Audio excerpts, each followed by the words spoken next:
Hello and Allahu Akbar, the Baha'i greeting to all the people of the planet. My name is Abbas Tamori.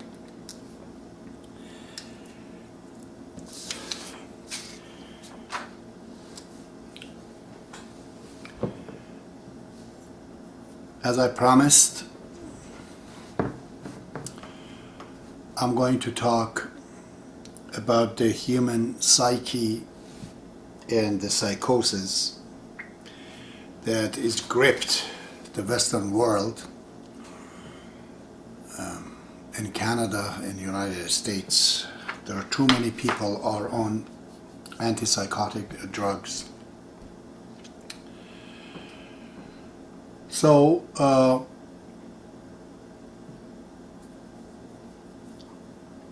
to talk about the Baha'i psychoanalysis, or should we say definition of psyche, and how do we go about this? We need some serious introductions. The stuff that I'm talking about are not far-fetched from the actual truth established by the revelation of Baha'u'llah. There are some extrapolations and a stretching of the subject, but actually, factually, these revelations, as I'm going to be discussing in a few hours, now and in future, fix the psyche of the man and brings a balance, and a healthy balance, that we can get out of these problems that we have. So let's talk about these introductions. So this episode, I'm going to call it the principles of the parallel existence. Now, how will it be related to the topic? You'll see soon. I remember as a kid, maybe 15, 16, that I got to know about the Karl Marx and Marxism and communism, as you know it. And I was astounded. In one of the books I was reading about the principles of the material philosophy, God, who is the name of this guy? But it was very simple that they would say in the book that is your God is in time? We say no. Is he moving? No. Is he occupying a space? We said no. They said, well, the definition of existence is that it has to move, it has to be in time, and it has to occupy an empty space. What you're saying does not have any of these attributes. Therefore, your God is nothing. You're saying nothing exists. I had a hard time to answer it. Long time. As we are a follower of nothing, according to Karl Marx. But later on, of course, I found out that sure, according to those three parameters that they brought up for the definition of existence, that's where we end up. But I found out that matter not only is in time and moves and occupies the space, but it has a fourth dimension missed by Karl Marx. And that matter is always composed. There is no matter that is made only of one thing. There's no such things. Today, there are several hundred of subparticles that finally Murray Gell-Mann postulate this theory of quarks. Now they're saying that there are 6 quarks of 3 atomic color, 18 plus antiquark, about 36 block building material. No one knows, you know, but really the block buildings, about 36 right now, has been recognized. So, and then I said, okay, if matter is composed, which means it's of two things, a definition of Karl Marx is okay.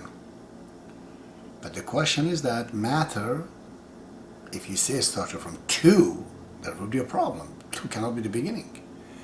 And if you start at 1, that this matter really, really, really is atom unbreakable, pure matter, such one thing, pure matter, cannot create this universe.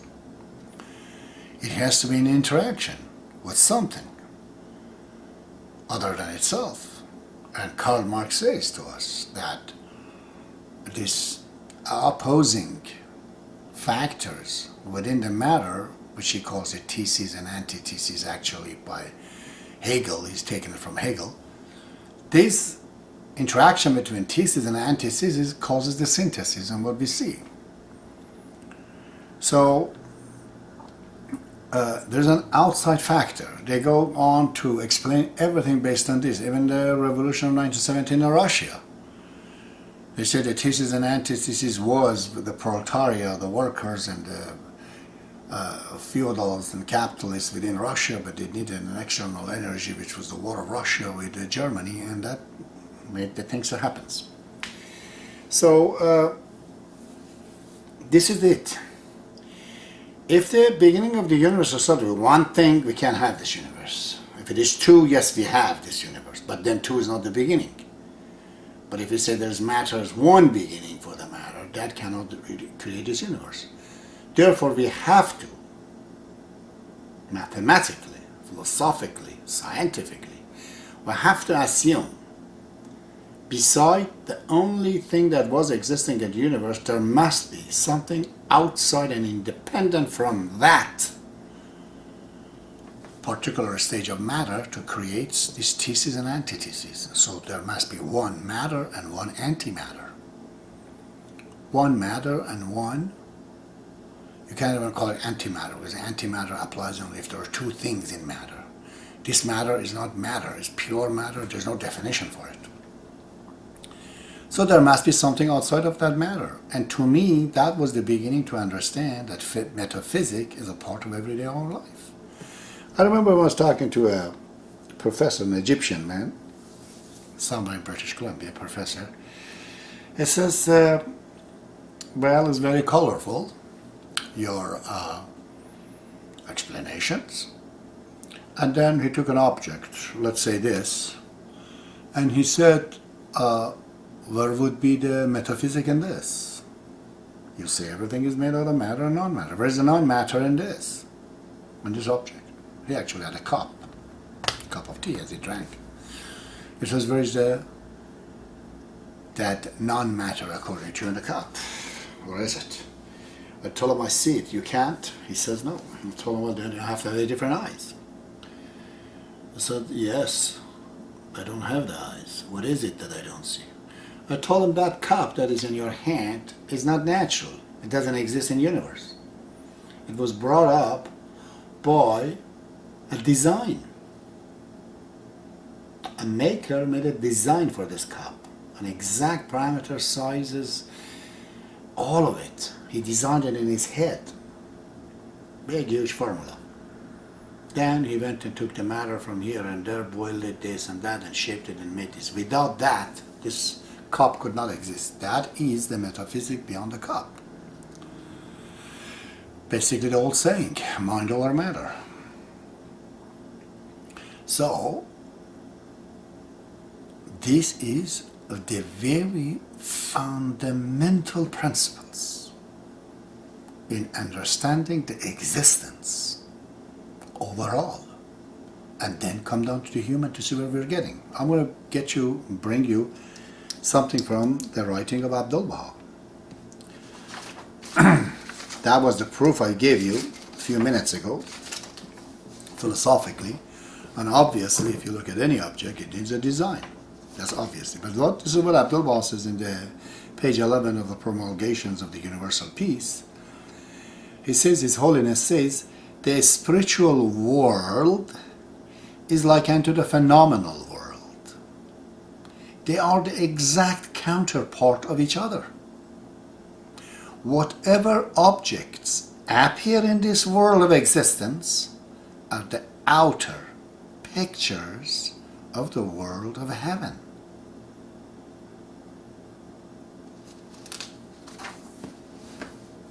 You see this? Everything he says that you see here has a parallel existence. Now, I don't want to get you into a philosophical, fanatical, fantastical world. I'm telling you, look at the object, look at this. This doesn't actually exist. This is a matter thrown into a mold to make it. That mold is the design that has shaped this. Without that design, this object cannot exist. Look at everything in the universe has physics and metaphysics with it. Well, many doctors, I call them brain doctor, but they all like to call themselves psychiatrists. Many of them, they don't agree with this. And they say, well, this is philosophy, this is made up, anything you can say. And especially some of the Anglo-Saxons are empiricists, and they have the famous saying that for me to believe the soul, the surgeon said that it has to come under my surgery knife. French were not thinking like this. Montesquieu believed in the dualism. There has to be matter or non-matter. But English were differently looking at this. So, this is not a big problem when I'm talking to an Indian in India, or even Chinese in China I did, or any Muslims, basically this one. But I have a lot of problem in Canada when I'm talking to white people. They just cannot get it. However I explain, and these guys sincerely they want to say, says no, it's brain, it's matter, it's a formula puts it together. They can't see that prior to the matter formation, any shape or form, you have to have a design based on which that will come down into this. So, I'm not setting up a fight with the psychiatrist, scientist. No, I'm just inviting them, not even challenging them, to for a second think about this argument. That the universe, that we see it, it has two components, independent from each other, or interdependent to each other. Both of them have essential existence. You see?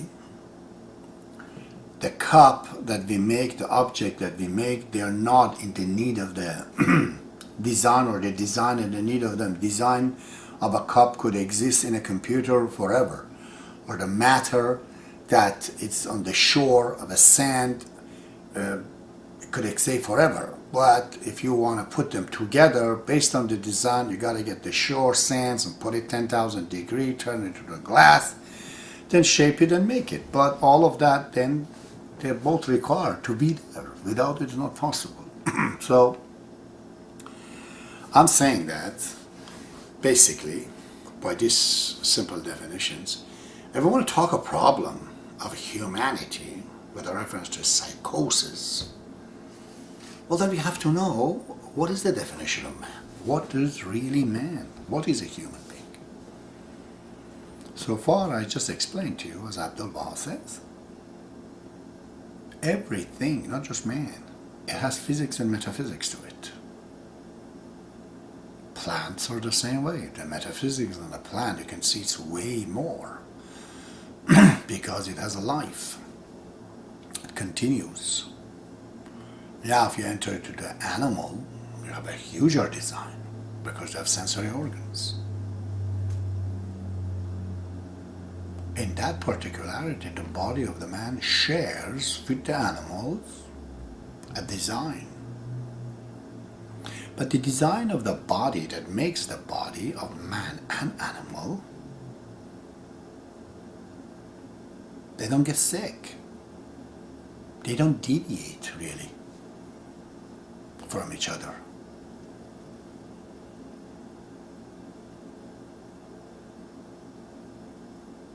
Animals, they don't get sick. They don't get depression, they don't do suicide, and all that jazz. I'm sure somebody says to me that, oh, now we can prove that too. So, humanity, human being in the Baha'i faith, let's say soul, when we say soul, is defined as a vegetable soul, we call it, or design. Then it's animal design, or soul, and the human spirit. Some people think when we say human spirit, means that human does not have animal spirit or doesn't have vegetable spirit. Actually, we do. All the minerals have certain design. But if you have given them another design on the top of existing design, then you can combine it and shape it to create a plant design. So a plant soul, a vegetable soul, has already mineral souls in it. An animal spirit or soul does have the vegetable souls in it, because just like a plant, it grows, hair grows, height grows. It's all sign of animals, also of plants. Human soul, when we are referring, we're not saying so that the human does not have animal soul. Human does have animal soul because it's the design of his body, and his body has vegetable, soul or a spirit, because it grows like that. And so it's but when we say human soul, we're referring to something extra over those three. So if you have a mineral soul, you get all these molecules and all these elements and all these chemicals. If you have vegetable soul, then they combine and they become a plant. If you have an animal design, then they walk and they see and they hear. And if they have a human soul, they conceptualize, they decide, they invent. So this is the major problem. The design of an animal body, the design of a plant structure, or some complicated molecules such as DNA, they're all in the same category. Which means the possibilities, individual possibilities that exist in the fundamental elements, when they combine, they create bigger ones. According to Darwin, he says natural selection. I've corrected it, and I said that is natural possibilities. There's a possibility for two hydrogen and one oxygen to get together to make water. Because oxygen has 6 electrons in the outer orbit, it should have 8, so the 2 missing one can be occupied by 2 hydrogen electrons, therefore the orbit completes. However, the completion of this creates, this is a possibility, it is possible to put 2 hydrogen with one atom of oxygen to get the molecule of water. Then water is a possibility. All these things that we see evolve, they evolve within the possibilities. Well, let's go back to this human soul. Human soul is different. Not conceptualizes, okay? It's something different. The Baha'is are not very familiar to it, and Muslims are totally they don't understand what I'm going to say. When a creator creates something, it's one of those prime directives of the universe. Always the creation is 1 degree at least, in the very fundamental quality, is lower than the creator. No man can create himself. Whatever we create is a degree lower than us. Then how do we create ourselves?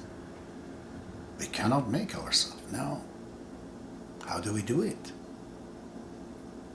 It has to be born out of us. Again, we need the 2 elements, male and female. One is thesis, one is antithesis, and the synthesis, which is a new human being, comes out.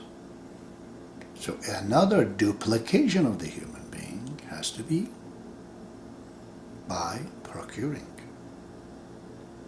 It has to be after giving birth to it. When it comes to the human being, soul, the soul that conceptualizes, religions of God, including the Baha'i faith, they don't go straight forward to say it. But there is no difference between the human soul and God. Again, when we say God, there are many definitions. I'm going to the classic definition of God who has created this universe. That fellow is just like us. Because the whole universe has been conceptualized by a design, by a matter. He could not take the matter from anywhere else. It was from itself, from the original matter. And the design comes out of himself. But when you create, it takes time. Therefore, this God, this aspect of the definition of God, it's like us. The real God that Baha'i faith speaks about is outside of time. If he's outside of time, such thing cannot create. Therefore, in the Baha'i faith, we do not say creation is an act of God. We say it's an attribute of God. An apple does not create its taste. Sun doesn't create its light. It just comes with it.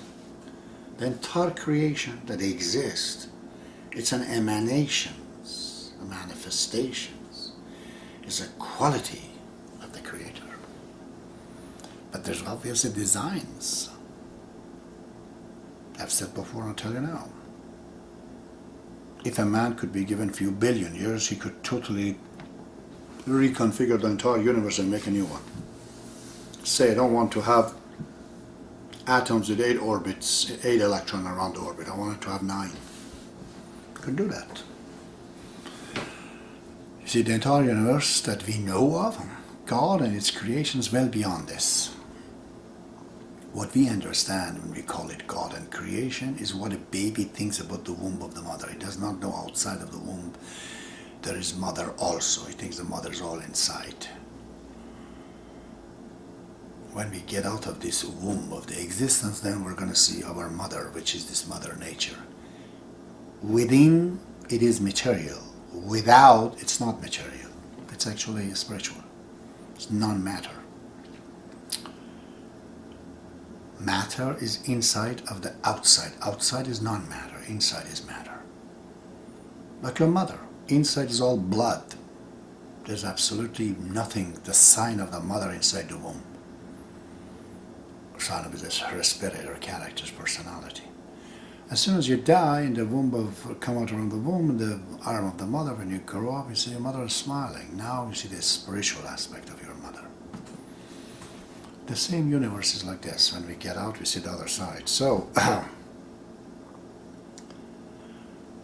Baha'u'llah actually tells us how the creation is made. The same concept I just told you. I'm going to bring you some from Islam too. He says in Persian, I've written the Masnavi of Baha'u'llah before. He says, عالمی قائم به تو چون تو به جان تا شود پیدا ز امرت کن فکان. He says the entire universe is abide, just like you're abiding in man. We're abiding, the whole universe is abiding for you, just as you're abiding in man. And this is how the be becomes. When you say to be and it becomes, you know what? Arab is called kun fayakun. English says be and it becomes. How is it happening? Baha'u'llah says because the entire universe is abide for God and God is human soul. It is through us that creation is taking place. You see, God doesn't know what we're doing. He doesn't. Because if he knows what you're doing tonight bad, and if he doesn't interfere in it, he's a bad God. He doesn't know. Because we are born out of him. There are 2 different types of existence of the willpower. It's just one. Man and God, we are the same. We both have willpower and intelligence and time. Our time is very limited. His time is eternal. So naturally is infinitely bigger. But it's the same thing though, same being, bigger. In Quran, not in Quran, but in Islam, there's big, huge traditions. It's beautiful, isn't it? He says, "Inna al-insan sirri wa ana sirruhu." God says, verily, man is my mystery, and I am his mystery. I don't know what he does. He doesn't know what I do. This is a part of the Islamic tradition. See? So, we understood now that the whole universe is parallel, method of physics and metaphysics, genuinely. This does not create a design for itself. There has to be design prior so we can put the matter to create its shape. Okay? There has to be a possibility for anything to happen. And that possibility has priority in existence. Now after this, I'm going to go down to the matter that I'm going to start. Since now we know there is parallel, we look at human being, and we look at the psyche of a human being, we see there's a difference between human and animal. None of these animals, they get sick. They don't become mental. They don't suicide, they don't kill others, they don't go on drug. They don't deviate from the pattern and the design they have. They seem to us that, oh, they can think. Sure, all their act is coming from the thinking act. But that soul in their brain is more like an app. It's a closed circuit, just like a robot. They do things so immaculately, much better than us. A beaver builds dam way better than a man, especially a long, long time ago. Man must have learned from him, there's no doubt. A duck swims, man when born doesn't swim. Why? Because there's an app there. An ostrich, 5 seconds after bird knows his natural enemy. We don't. We're an open file. Nothing is in there. We have to write it down ourselves. But we have given thinking power. Animals, they don't. They're bound by the things they come in the nature. It's installed in their brain. It's a part of the design. They only do what is in there. They cannot conceptualize. Man doesn't have that. Man is a decision maker. And he is not a simple definition that me and you, we like to know. So, there's a direct correlations and relation between the body and animal and its design. So this psychosis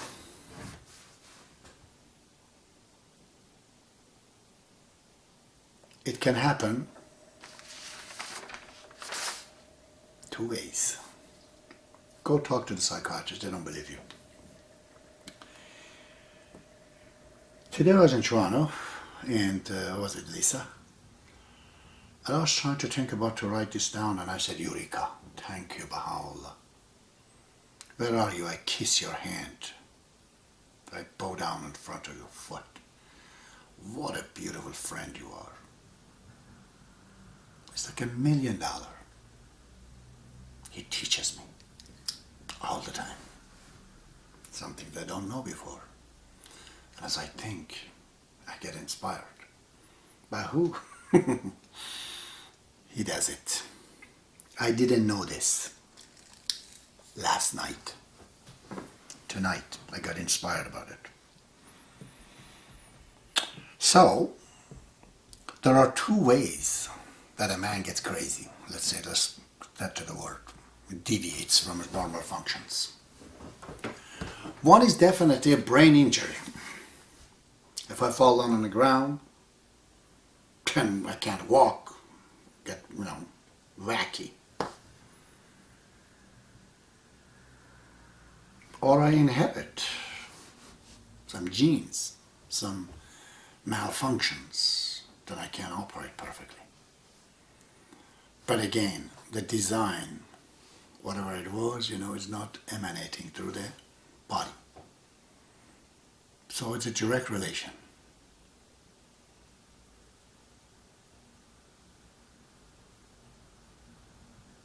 There's something wrong. Just a computer. There's two ways about it. Sometimes software, the design is flawed, causes the malfunction. Sometimes the actual hardware has a problem and the software cannot operate in it. There is two ways that a thing can go wrong. One, virus in a computer, metaphysics, well, virus, carries physically, but inserted metaphysically by a person inside causes problem to the hardware, both ways. Psychiatrists, they can see that, they don't want to see that. Well, even if they see, they say, well, we haven't designed this body, therefore we don't know the flaws in the design. They're right. There are flaws in the nature, natural design, they can do it flawed, aberrations, in it. We've seen it in animals sometimes. Sometimes the other elements, they come, interfere in the matter, and they cause different things. But animals, they don't suicide. They don't kill people. We can't call them psycho, really. Within us, the same thing. If it is brain injury, something that clearly I can see initiated, well then, that matter is simple. We have to understand what the physics is, fix it up, and the design can work itself out. Sometimes the brain may be perfect, but the design, there's a flaw in it. That's not human soul. That's just simply the design, the natural design. There's something wrong there. If there's a wrong protein, it's because there's a wrong design. The two things should have not gone together, but they are. This protein in the body is causing this problem because there was a design. But when we're talking about psychosis again, we're going to have to go to somewhere else.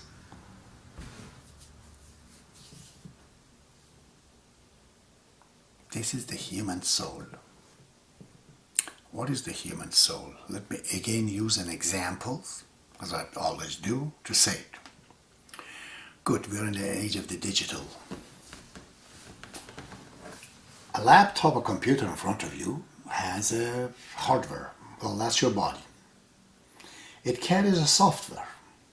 Well, that's your design of the computer or design of my body. If my eye looks like this, it's because the design is like that.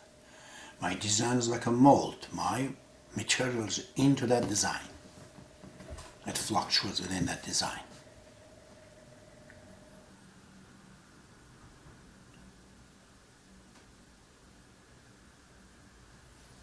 But who is operating the computer? That operator of the computer is a human soul.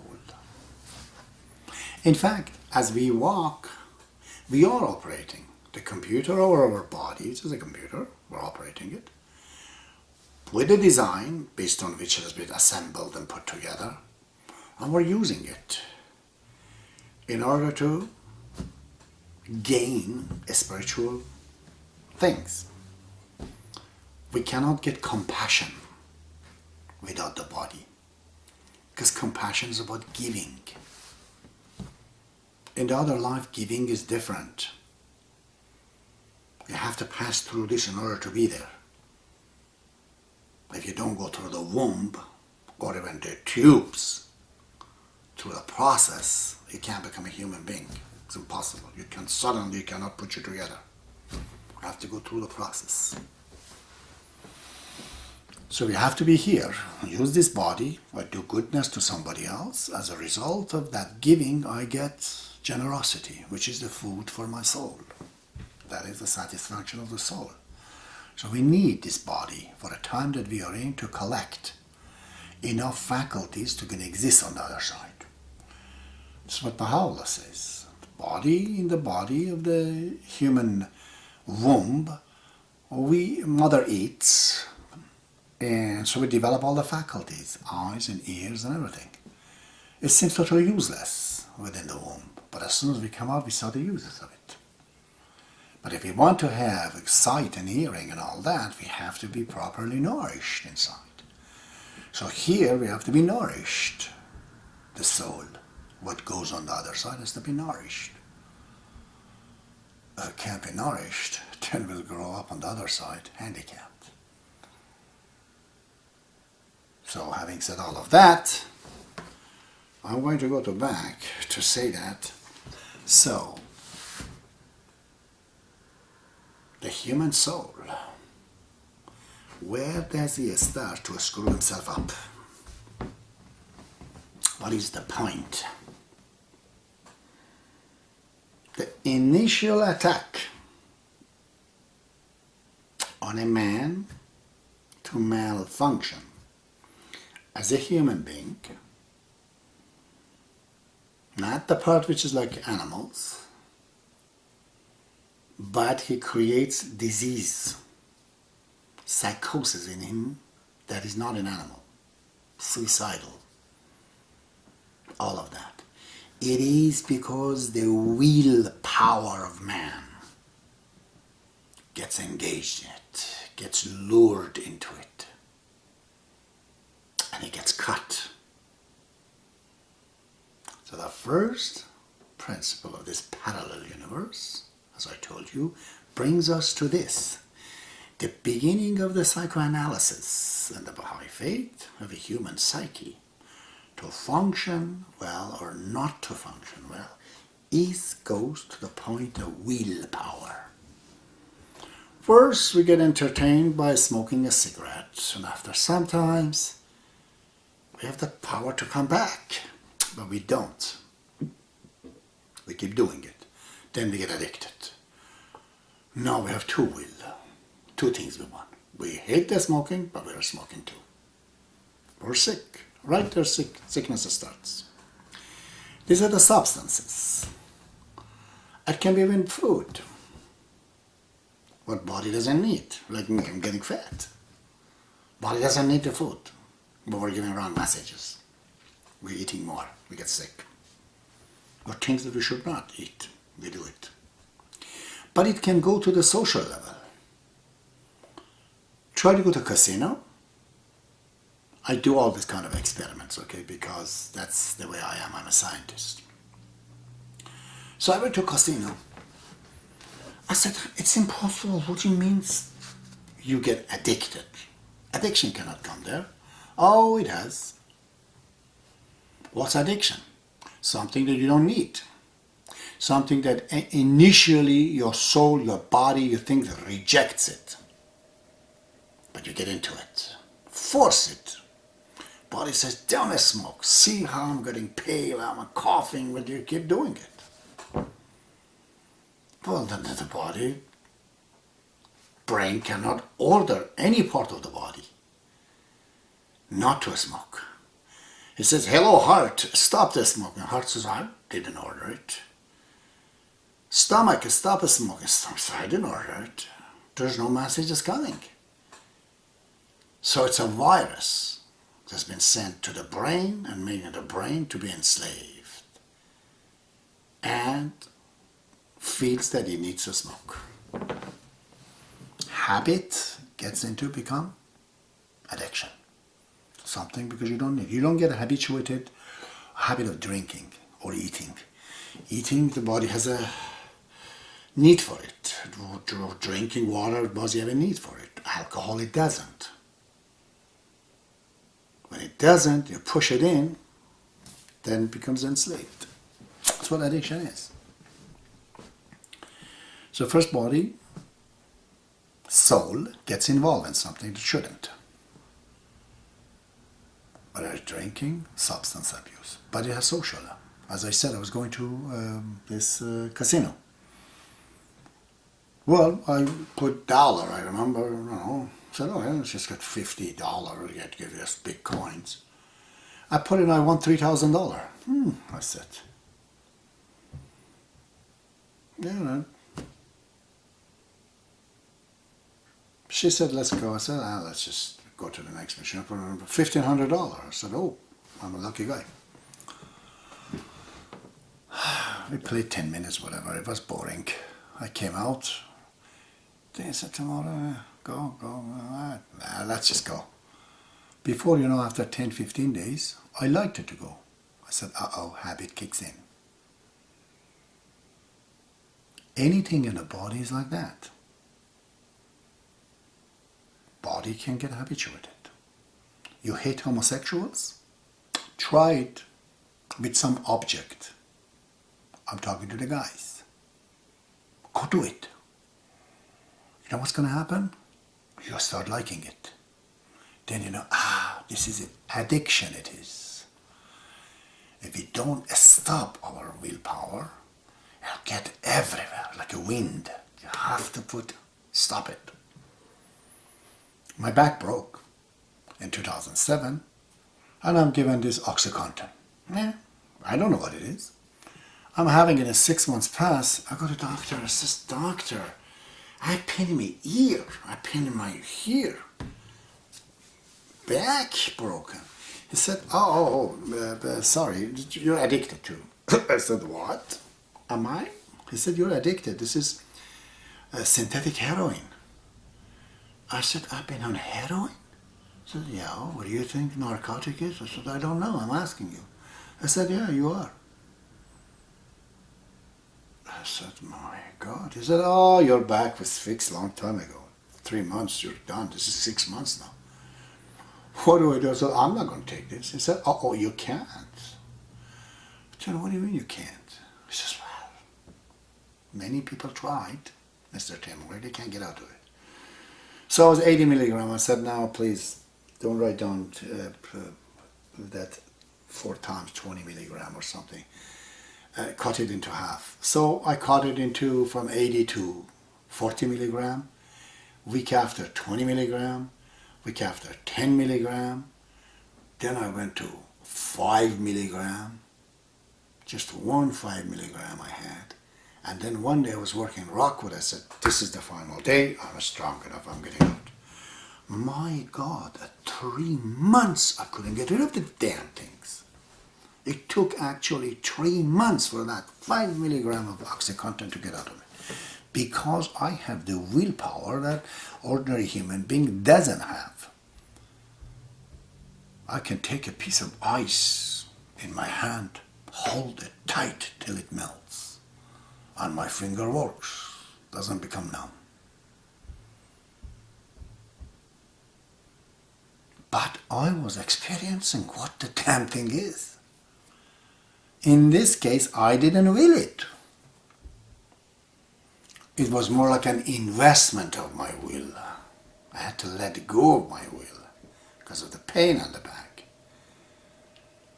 It's like I'm losing money, I'm buying a house, now I have no money, but actually I'm investing because I want to get the back fixed. If the back fixed, I pull out, I can. If you have willpower. But my God,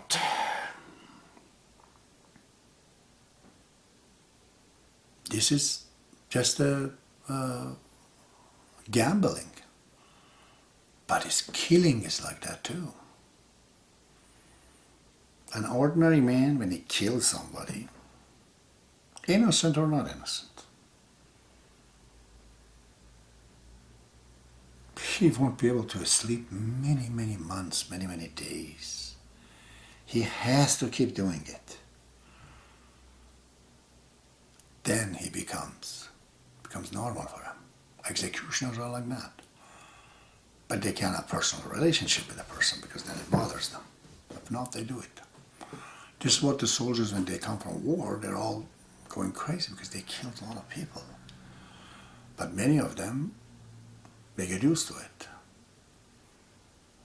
The big criminals, serial killers, are the same way. To them, killing the people is like a carrot. Cutting the carrot is like, I didn't do anything wrong. What, you mean all those guys? Sure. It was like, nothing. So the will of man is lost, is stolen from him. That's the beginning of the psychosis. This is my extrapolations from the Baha'i faith, that just as Abdu'l says, we have 5 sensory, senses, sight and hearing and all that, touch. We have also 5 for the soul. Exactly, parallel. First is the willpower, which he says is common between the body and soul. Is the relationship between the soul and the body is by the will. As you will want something, desire something, then you imagine about it. This is the second sense. As you imagine many, many things, finally you refine it by thinking and you say, this one is possible. The thinking is the third one. And then once you obtain that things, it becomes a comprehension. That's the fourth things. And then you have an experience that is stores in your system of soul. Then it becomes memory. Sometimes you don't you can't remember the face of a person 30 years ago. There's no way that you can remember it. But you remember the kindness he had towards you. Or you remember the bad things that soul doesn't forget it, you see. Brain does. So we have a spiritual memory of the event. And as we do, characters gets built up. So, I'm concluding. The first principle in the Baha'i psychoanalysis definition of a psyche of a man is that we have to understand the universe, matter and non-matter, is made out of matter and design. There's a parallel universe. When it comes to human soul, it is not a design of the body. The design of the body is the animal soul within man, just like other animals. And we behave accordingly like animals, which is in the control of the human soul, which has no initiations, nothing to do with this body and the design. He's the operator. He definitely is not confined to be here. His relationship to the body and the design is the relationship of a man to a computer that uses the software and the hardware to convey the message. That is exactly soul, which is our reality, use the body we have and the design, the operation system, that we have, uses, and it does that. Thinking is not done by brain. If the thinking can be by brain, so the computer can also think. Computer actually doesn't think. Computer computes based on what has been given to, or what the order has been put together. Computations of the brain is just like the brain cannot think to conceptualize. Matter cannot do that. Okay? But we do conceptualizations and we use our computer and we design a picture or something. So, where the psychosis starts, where's the psyche? When the free will is there. The will of man is free. A man who can do exactly everything he wants and everything he doesn't want, he's a healthy individual. Very rare then. Very rare. Even the non-sick too. 1%, 10%, all of us are malfunctioning. And where is it starts? When the will gets stolen. Get too deep and it cannot come back. It's like a smoking, like gambling, like violence, and so on and so forth. So The first psychosis of man starts from losing his will. As he goes further, he comes down to a point that the man totally is in the control of animals. Yes, have you seen sometimes these old ladies is carrying a huge dog? You don't know who is taking who. They say Mullah Nasruddin was riding on a big camel, because camel is very hard, to control, unless you know it. They ask him, where are you going? He says, wherever a camel goes, wherever a camel desires, because that means I'm not in control. So that man is on a car with no brake. That man is on a running, train. That man is on a wild horse, wherever it goes. That's when the will. So the first psychosis is the loss of the willpower of the soul that causes this problem. But psychiatrists, they love to look at what is the result of this. So they're doctors. They should. The guy have an accident, he loses his arm, he drinks a lot, loses some chemical in his brain. Doctor doesn't care what this is caused. He wants to fix him right now. So better we call these psychiatrists brain doctor. Just like we have a heart doctor, we have a hand doctor. So brain doctor, psychiatrists to understand the psyche of a human being. These guys have a huge flaw on a very fundamental understanding. All I can tell you, we are at a stage, I've said this before, just like at the time of Pre Copernican, that we were thinking the earth is the center and the sun revolves around it. Based on that misconception, we were calculating everything. Well, we could never get out.